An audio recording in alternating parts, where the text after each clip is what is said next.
عن سراتيك من أهوى فأرقني والحب يعترض اللذات بالآلام يا ربي بلغ مقاصدنا واغفر لنا ما مضى اللهم صل وسلم وبارك عليه وعلى آله. Assalamualaikum warahmatullahi wabarakatuh. Alhamdulillah alladzi faqahana fid din. Asyhadu an la ilaha illallah wahdahu la syarika lahu wa asyhadu anna sayyidina wa nabiyyana Muhammadan abduhu wa rasuluh. Allahumma shalli wa sallim wa barik ala sayyidina Muhammad wa ala alihi wa ashabihi wa ba'd. Faqad qala Allah ta'ala fi Qur'anil Karim subhanaka la ilma lana illa ma 'allamtana innaka antal alimul hakim. Wa qala an-nabiy sallallahu alaihi wasallam may yuridillahu bihi khairan yafaqihu fid din wa yulhimhu rushdah. Wa qala sallallahu alaihi wasallam fi haditsin akhar man intaqala liyata'allama ilman ghufir lahu qabla an yahtuwa. Wa qala al-imam Abdullah bin Mubarak la yazalul mar'u 'aliman ma talabal ilma fa idza dhanna annahu qad alima faqad jahila. Shadaqallahul azim wa shadaqa rasuluhun nabiyul habibul karim wa nahnu ala dzalika minasyahidin wasyakirin walhamdulillahi rabbil. Seperti biasa sebelum talim dimulai maka kita terlebih dahulu kita ada Fatihah kepada sang muallif, orang yang menyusun kitab yang akan kita baca pada malam hari ini, yaitu kitab Bulughul Maram dan juga syarahnya yang disusun oleh Syekh Al-Alim Alamah Alwi bin Abbas Al-Maliki. Ya, mudah-mudahan kita mendapatkan berkah manfaat ilmunya di dunia wal akhirah. Amin ya rabbal alamin. Ila hadratin Nabi Mustafa sallallahu alaihi wasallam wa ikhwanihi min al muslimin. Khususan hadratul muallif kitab Bulughul Maram Syekh Ibnu Hajar Al-Asqalani wa syarihi Syekh Al-Alim Al-Alamah Sayyid Abbas bin Sayyid Ali bin Abbas Al-Maliki wa nabihi ma Al-Fatihah. A'udzu billahi minasyaitonir rajim. Bismillahirrahmanirrahim. Alhamdulillahi rabbil alamin arrahmanir rahim maliki yaumiddin. Iyyaka na'budu wa iyyaka nasta'in ihdinas siratal mustaqim siratal ladzina an'amta 'alaihim ghairil maghdubi 'alaihim waladdallin. Rabbighfir li wa li amin.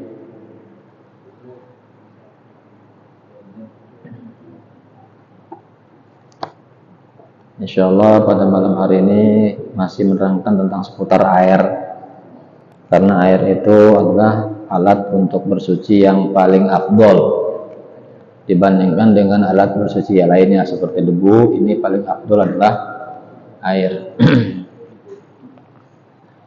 Bismillahirrahmanirrahim. An Abi Umamah Al-Bahili radhiyallahu anhu qala Rasulullah sallallahu alaihi wasallam.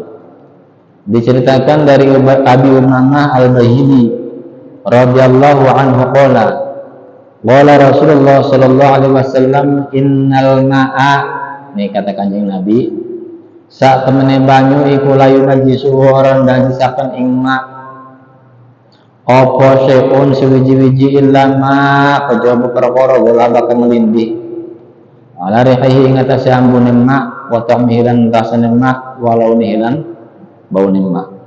Akhrajahu Ibnu Majah wa dha'afahu Abu Hatim wal Baihaqi al-ma'u tahurun illa in taghayyara.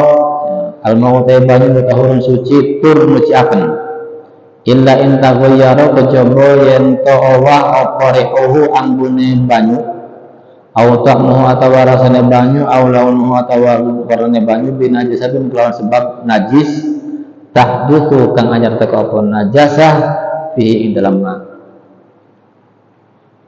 Jadi kata Nabi Shallallahu Alaihi Wasallam bahwa air itu tidak bisa dinajiskan oleh apapun.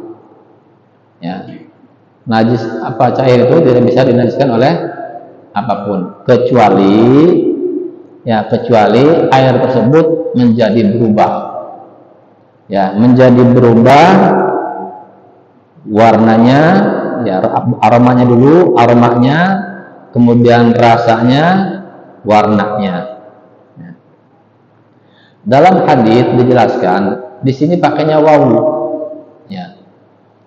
Artinya kalau pakai wawu itu harus semua, ya. Kalau kita melihat dari teksnya hadis. Tapi kalau kita kembalikan kepada ittifaqul fuqaha, kesepakatan para ahli fikih, bahwa ketika air tersebut berubah salah satunya saja, ya, maka sudah dihukumi najis. Artinya tidak harus keseluruhan, berubah warnanya, berubah rasanya, berubah aromanya, tidak harus semuanya.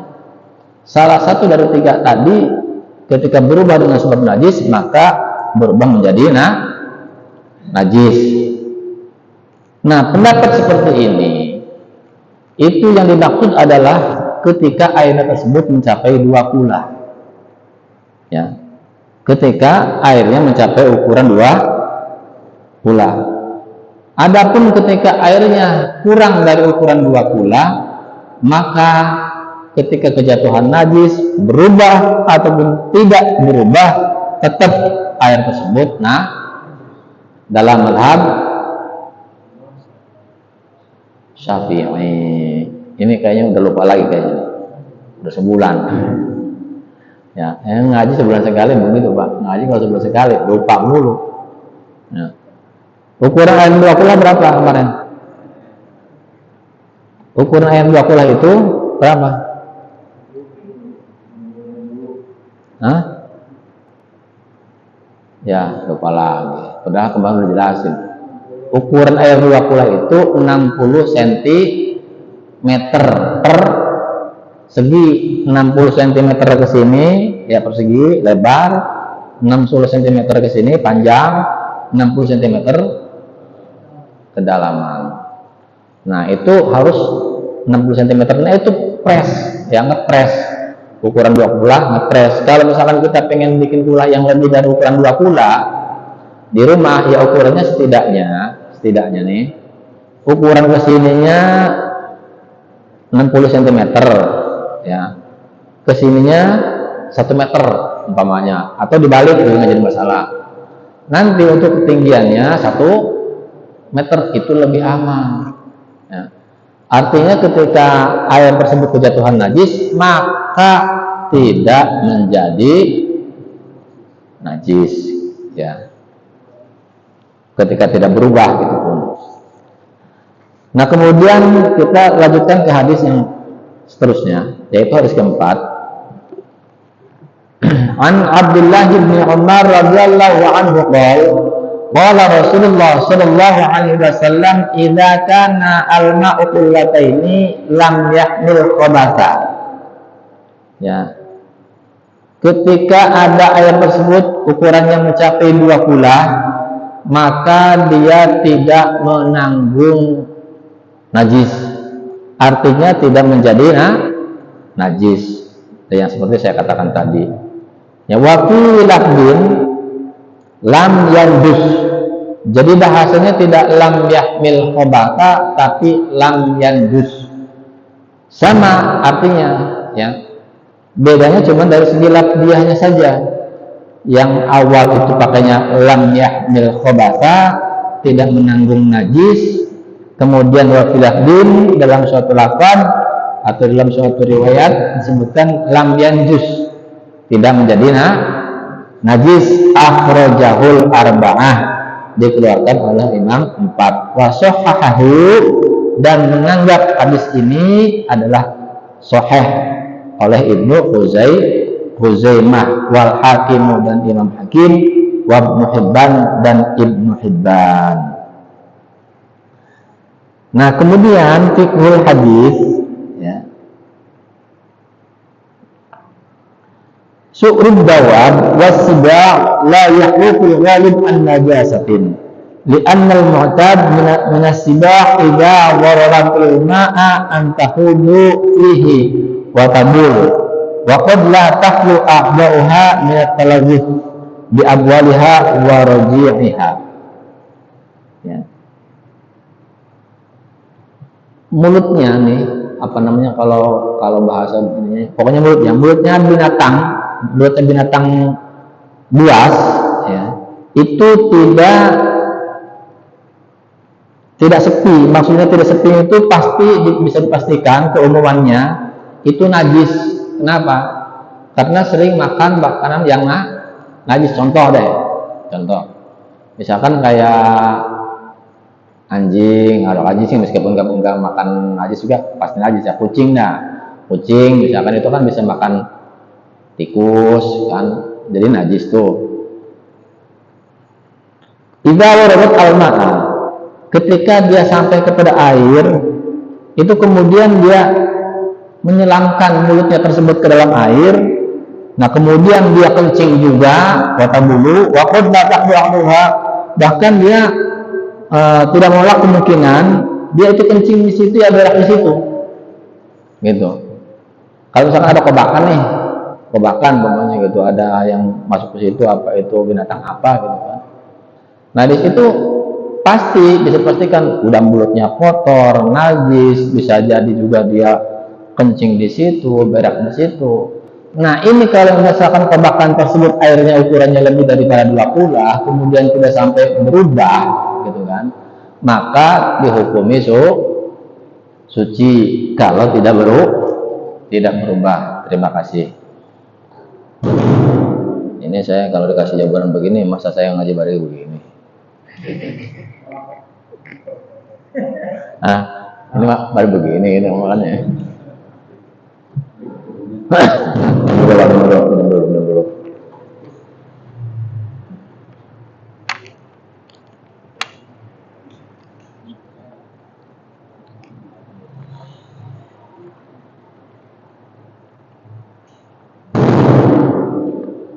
Saya mau nanya nih, bapak-bapak di rumah, kolahnya ada ukuran 2 kulah enggak? Nggak punya kolam? Pakai ember? Pakai shower? Ada yang pakai ember? Ya, toren di atas, tahu semua orang. Maksudnya di bawahnya gitu Pak. Pakai ember, nggak pakai kolam, nggak bikin. Punya duit nggak?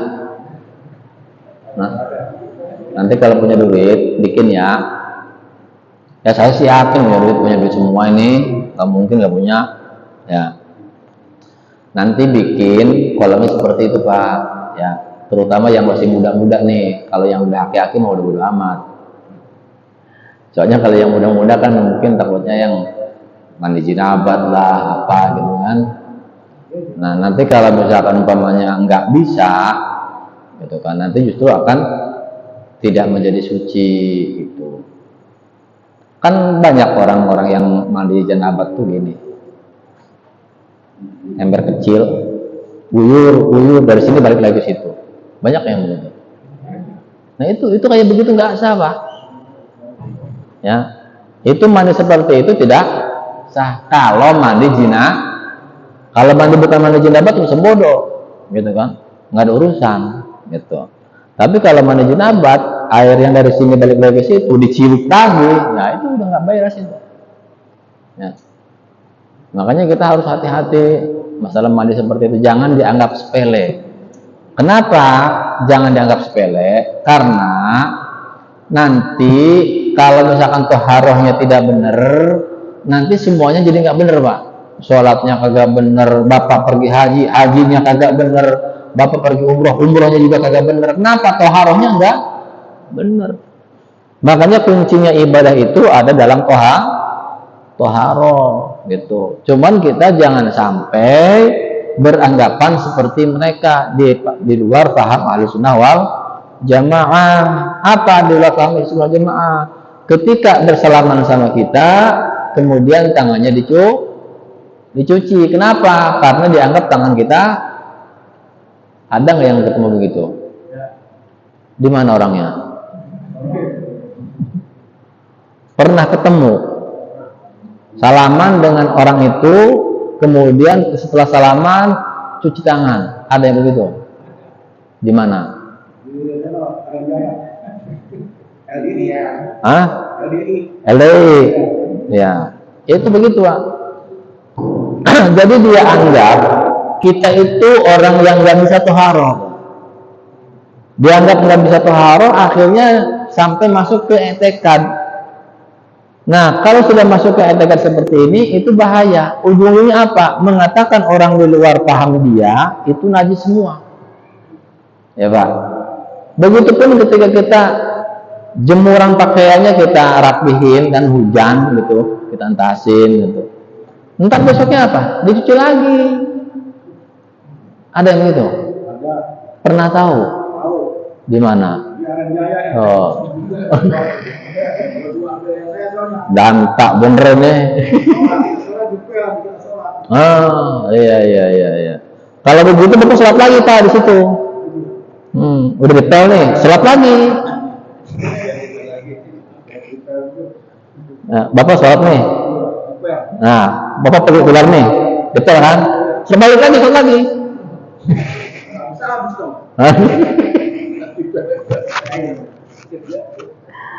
Ada ya Allah. Bukan apa-apa Pak, saya kadang-kadang ya begitu kasihan. Kasihannya apa? Ya kasihannya gimana kalau ke Mekah? Coba deh, kalau ke Mekah gimana? Kalau haji, masa orang sudah ikut haji semua sama dia? Terus dia sholat di Mekah gimana? Dia sholat di Bayern bagaimana? Ya, kalau misalkan mereka di sini dianggap gitu kan, oke, di sini karena grup-grup mereka semua, masjid dia, kulah dia, gitu kan, kulah mereka maksudnya bisa mungkin menjaga. Nah sekarang kalau misalkan pergi ke Mekah, bagaimana? Apa orang di Mekah ada haji semua? Ya udah sudah bikin Ka'bah sendiri.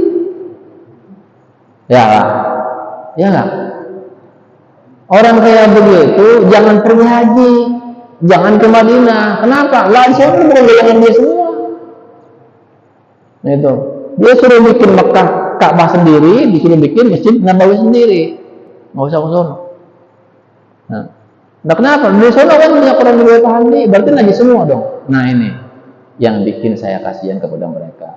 Tapi saya yakin 100% ketika mereka ngaji terus dan mereka pengalamannya semakin tinggi, semakin jauh ngopinya, insya Allah tidak akan terjadi hal seperti itu. Amin. Nah itu Pak. Jadi kalau ketemu orang kayak begitu, udah kita nggak usah aneh Pak. Yang kayak begitu emang udah ada grupnya, gitu kan. Bahkan ada lagi Pak yang antik lagi. Orang sholat itu nggak usah repot-repot ke masjid Pak. Pakai takbir, Allahu Akbar, pakai ruku, sujud, ngapain? Sholat itu cukup dalam hati, niat. Allah Maha tahu. Pernah nggak ketemu dengan orang begitu? Ada. Pernah ketemu? Di mana? Bapak kalau ketemu orang kayak begitu Pak, Bapak ajak makan. Ya. Ajak makan, begitu makan, mau nyuap, tepak aja tuh tangannya, pak. Nanti kan diprotes, ya kan? Pak, kok begitu? Tadi itu bukannya ngajak makan. Iya. Kenapa Bapak nepak? Saya, gitu kan, pasti kata dia gitu kan. Katanya kalau kamu sholat cukup niat, kamu juga makan niat aja dong, gak usah pakai makan, udah niat aja dalam hati. Bisa nggak kira-kira? Ya nggak? Kita nih makan, lapar nih, pengen makan, niat doang, kenyang nggak? Itu kadang-kadang orang yang kayak gitu otaknya di mana tuh? Jadi orang yang kayak begitu itu dibohongin, didustain sama iblis, sama setan kayak gitu. Makanya pentingnya hidup ini mengkaji ilmu fikih itu seperti itu. Ya. Apa yang dimakan sholat? Sholat lughatan ad-du'a. Betul. Sholat itu secara etimologi, secara bahasa, secara lughat adalah doa. Betul. Kalau memang itu ngambilnya ke situ. Tapi ada definisi sholat itu secara istilah. Apa Bu, sholat secara istilah itu? Sholat secara istilah adalah aqwalun wa af'alun muftatahatun bitakbir wa muftatamatun bitaslim.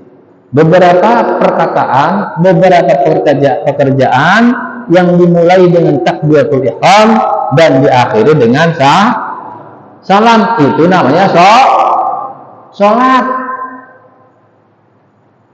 Begitupun makan. Apa sih namanya makan? Makan itu ada nasi, ya, ada lauk kalau lagi ada bentuk nyuapnya, namanya makan. Itu secara istilah. Nggak bisa namanya makan, cukup niat aja. Gue mau niat aja makan. Nggak bisa. Kenapa? Nggak bakal kenyang. Ya. Makanya saya pesan kepada bapak-bapak semuanya, jamaah yang ada di sini atau yang mendengar suara saya, apabila ketemu dengan orang seperti itu, jangan dikasarin tapi ajak makan. Ya, nanti ketika dia mau nyuap, tepak saja tangannya, bilang, kamu nggak usah makan disuap ke mulut, tapi cukup dalam hati saja. Niat, gitu kan. Nah itu. Ada lagi Pak, nih, itu orang itu hidupnya itu tergantung bisikan dalam hatinya. Ya. Ini orang ketika mau berangkat Jumatan, ya, udah dekat ke masjid, kata hatinya, balik lagi sana, balik lagi Pak. Pernah ketemu dengan begitu? Belum. Ini kalau ketemu dengan orang kayak begitu Pak, coba tanya deh. Kenapa kau balik lagi? Pasti jawabnya apa? Saya disuruh balik lagi sama Gusti Allah. Pasti begitu. Nah itu. Makanya saya di dunia ini ada orang yang begitu begini. Udah agak aneh. Kenapa? Saya tahu semua orang-orang yang kayak begitu, gitu, macam-macam udah begitu. Ya kalau misalkan umpamanya ada orang mengatakan sholat, ngapa sih pakai usolli? Itu kan enggak wajib. Yang wajib itu dalam hati. Itu banyak yang kayak begitu. Di sini juga banyak kayak gitu mah. Ya nggak Pak? Banyak kan di sini? Banyak yang kayak gitu mah. Kenapa? Itu mah masalah khilafiyah, wajar. Masih dalam batasan syariat Islam. Itu namanya ikhtilaf. Ya. Cuman kalau misalkan ada orang yang seperti itu, ini orang kopinya kurang kental. Kenapa saya katakan kopinya kurang kental? Karena di kita orang yang paham Ahlussunnah wal Jamaah, wabil khusus di NU Nahdlatul Ulama ini adalah ketika kita mengucapkan niat itu bukanlah suatu pekerjaan fardu, itu pekerjaan sunnah. Jangan sampai kita itu ketika takbiratul Allahu Akbar, gitu kan, kita keder. Nah supaya nggak keder gimana? Diucapkan terlebih dahulu dengan mengucapkan niat dalam mulut, ya, mengucapkan niat di dalam mulut kita. Usolli fardhon zuhri, usolli fardhon asri, gitu. Paham Pak ya? Insyaallah. Nah itu. Kemudian tipul hadis yang kedua, dhahaba ila hadal hadis asy-Syafi'i wa Ahmad fi ja'lihim al-katsir. Ma balagha qullatayn wa annahu la yunajjisuhu syai'un malam taghayyar launuhu au ri'uhu au ta'muhu. Ya. Berpendapat, dhahaba itu berpendapat. Ya. Makanya madhab itu adalah tempatnya berpendapat, gitu kan. Jadi madhabnya Imam Syafi'i, berpendapatnya Imam Syafi'i, madhab Imam Hanafi, gitu kan. Nah ini berpendapat pada hadis ini Asy-Syafi'i, Imam Syafi'i, wa Ahmad, dan juga Imam Ahmad. Imam Ahmad ini adalah murid daripada Imam Syafi'i. Imam Ahmad punya murid namanya Ibnu Taimiyah. Ibnu Taimiyah punya murid namanya Syekh Samsuddin Al-Zahabi. Ibnu Qayyim Al-Jauziyah itu adalah murid daripada Ibnu Taimiyah. Ibnu Taimiyah murid daripada Imam Ahmad bin Hanbal. Imam Ahmad bin Hanbal murid daripada Imam Syafi'i. Nah itu. Nah ini Imam Ibnu Qayyim Al-Jauziyah, kemudian Syekhul Islam, ini adalah antara guru dan murid. Tapi kebanyakan di kalangan kita nih, orang-orang yang punya orang-orang salafi, ya mengakunya orang-orang salafi ini, mereka merujuk pada pendapat atau keterangan-keterangan daripada Ibnu Taimiyah. Padahal kalau kita jujur secara urun, secara masa, Ibnu Taimiyah ini adalah murid daripada Imam Ahmad. Jadi salahan kita sebenarnya, gitu. Karena kita bermadhab kepada Imam Syafi'i, jangan ragu-ragu Pak, kepada Imam Syafi'i. Nah, Imam Syafi'i adalah guru daripada Imam Ahmad. Imam Ahmad guru daripada Ibnu Taimiyah. Tinggian mana? Tinggian Imam Syafi'i duluan mana? Imam Syafi'i. Yang namanya salaf itu artinya yang terdahulu, Pak. Jadi yang namanya salaf itu terdahulu. Salafus soleh, orang-orang terdahulu yang soleh. Nah, itu yang dimaksud adalah Imam Hanafi, Imam Malik, Imam Syafi'i, Imam Ahmad bin Hanbal. Di luar itu, ke bawahnya disebutnya ulama khalaf yang belakang. Makanya Syekh Syamsuddin Az-Zahabi, pengarang daripada kitab Syiar A'lamin Nubala yang harganya sekitar 2,5 juta, ini menceritakan tentang sejarah daripada orang-orang terdahulu mulai zaman Nabi Adam, Nabi Nuh, Nabi Idris terus sampai ke sini, ya sampai zaman beliau, itu diceritakan semua di dalam kitab tersebut. Ya, itu namanya kitab Syiar A'lamin Nubala. Nah, beliau ini adalah al-mu'arrikh, seorang yang ahli sejarah, seorang yang ahli ahli sejarah gitu, ahli sejarah dari zaman-zaman dahulu. Nah, ini adalah murid daripada Ibnu Taimiyah. Nah, ini disebutnya ulama khalaf, ulama mutaakhirin, ulama yang di belakang gitu. Makanya kebalik ketika ada orang manhajnya atau pendapatnya ikut kepada Ibnu Taimiyah, tapi dia mengaku orang salaf, kebalik. Semestinya yang mengaku salaf itu kita, ya, kita sebagai pengikut daripada Imam Syafi'i. Paham ya? Paham. Nah, jadi kalau ada orang yang ngaku gua salafi, lu ikut siapa? Ikut Ibnu Taimiyah. Entar dulu, Ibnu Taimiyah murid daripada Imam Ahmad, Imam Ahmad aja murid daripada Imam Syafi'i. Nah, itu harus tahu, gitu. Jadi kalau kita tahu sejarahnya, berarti mereka itu orang yang dusta. Paham Pak ya? Insya minum dulu.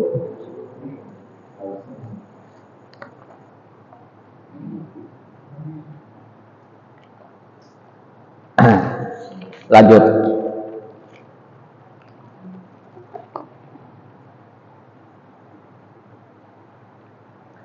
An Abi Hurairah radhiyallahu ta'ala anhu qala Rasulullah sallallahu alaihi wasallam la yaghtasilu ahadukum fil ma'id daimi wa huwa junubun, akhrajahu Muslimun.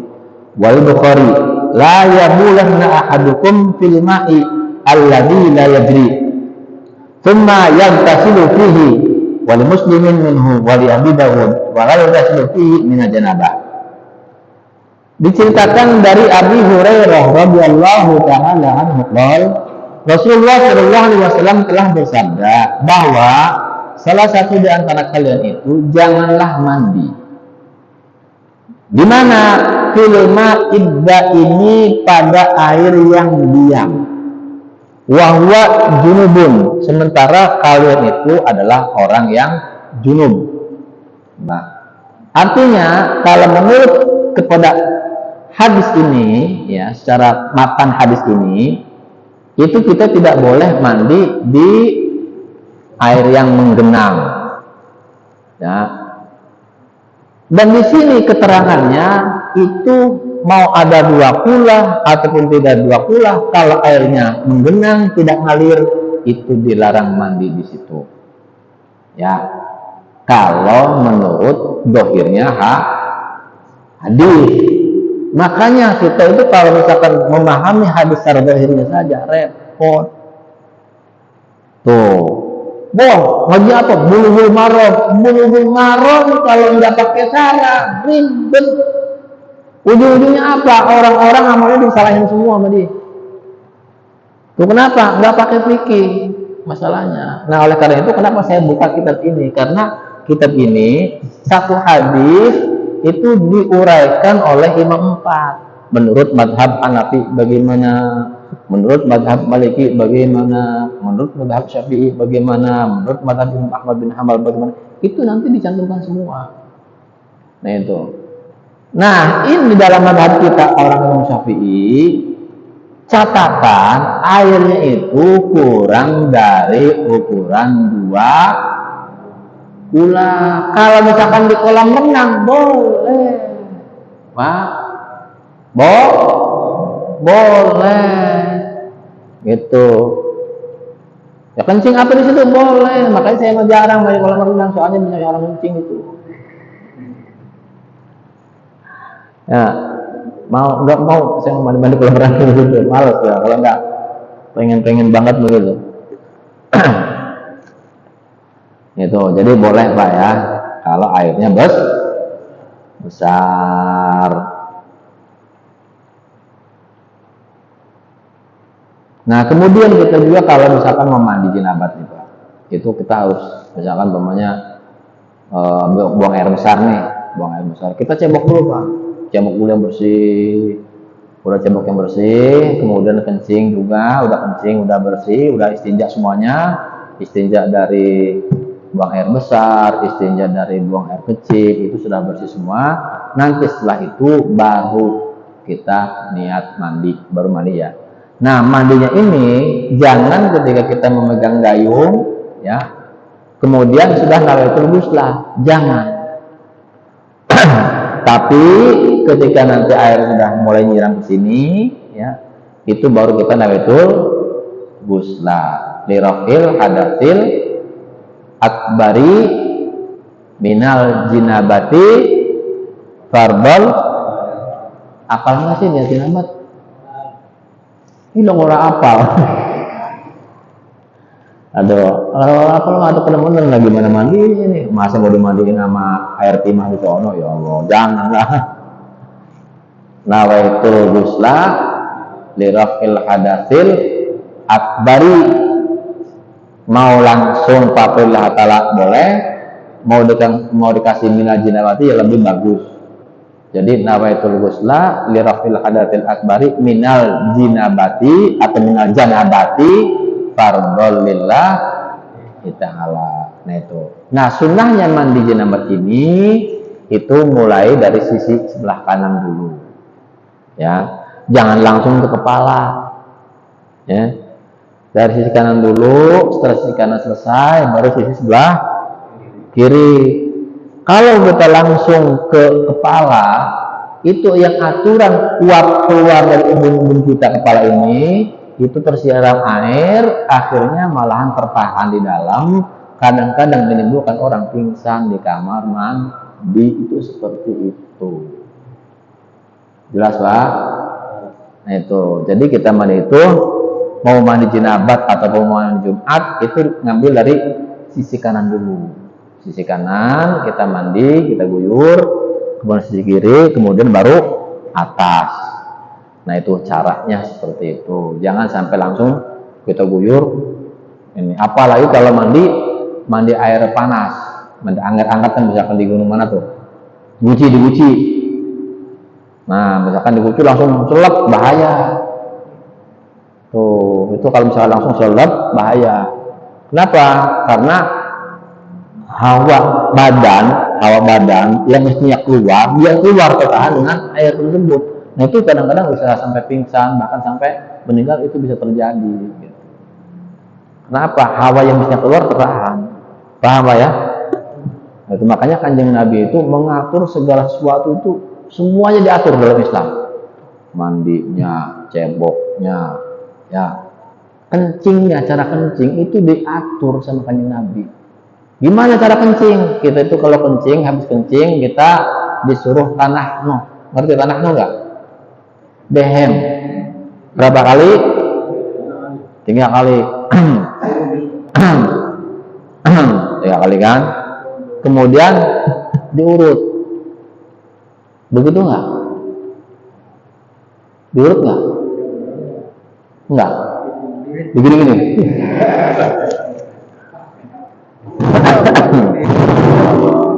Masih begini-gini.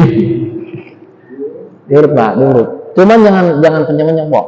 Nggak usah kenceng-kenceng. Pelan-pelan aja. Ya, birifin dengan pelan-pelan gitu kan. Dari bawahnya nih, yang dimaksud bawahnya. Gitu. Bawahnya pelan, nanti setelah itu udah baru kita cebok. Tuh, cara seperti itu. Udah bisa. Ya boleh. Waalaikumsalam warahmatullahi wabarakatuh. Orang habis tidur sama istri, tidak sempat mandi dulu, terus dia meninggal. Gimana setelah meninggal dimanggil sama kamu, sana wudhunya? Terima kasih. Udah. Ya sebenarnya kalau mandi jinabat Pak, mandi hadas besar, ya itu kan hadas besar. Jadi jenabat ya hadas besar, mati pun hadas besar. Artinya ketika orang meninggal dalam keadaan hadas besar, ketika dimandiin jenazah, ya udah semuanya. Udah sah. Cukup sekali. Contoh gini lagi Pak. Itu contoh misalkan Bapak nih, jam 9 malam Bapak dengan hubungan badan dengan istri Bapak. Nah, belum mandi nih, jam 3 pengen nambah lagi. Nah, terus nanya apa 2 kali? Enggak kan? Tetap mandinya 1 kali. Sah gitu. Itu modelnya begitu modelnya, samanya gitu.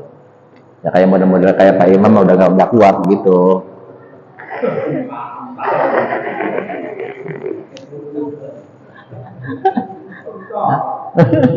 Ya nggak bakal kuat 2 kali semalam. Udah Isa nih? Udah Isa?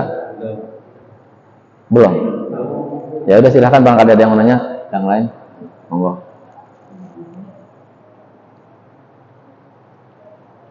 Ayo, ada yang mau nanya lagi enggak? Mumpung saya belum pulang Pak, masih di sini.